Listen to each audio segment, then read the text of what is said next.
Now that we have our exercise files downloaded, and in my case placed on the desktop, time to get our Unreal project set up and ready to work with. To start then, we will need to have downloaded and installed the Epic Games Launcher from unrealengine.com.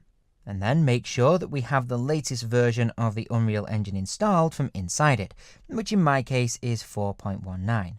After which, we can click the Launch button and boot up the engine, giving us the ability to go ahead and create a new project if needed. As I already have one in the class files folder, however, I am just going to click on the Browse button. After navigating to the class files folder, we can click on the project file in order to open it. Once inside the project, you can see that we already have multiple levels set up inside the content browser, specifically in the Maps folder. These have all been named according to the video exercises to which they correspond.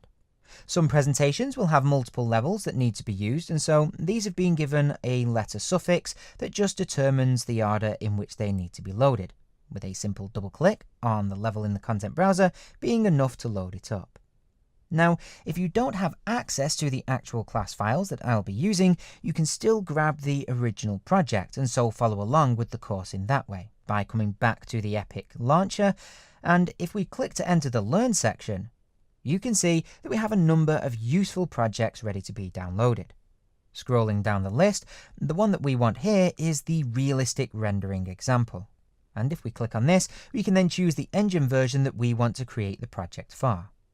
Now, of course, this particular project doesn't have the exact same setup as the one that I will be using from the class files download, but it does certainly give you the same basic platform from which to set up a version of your own.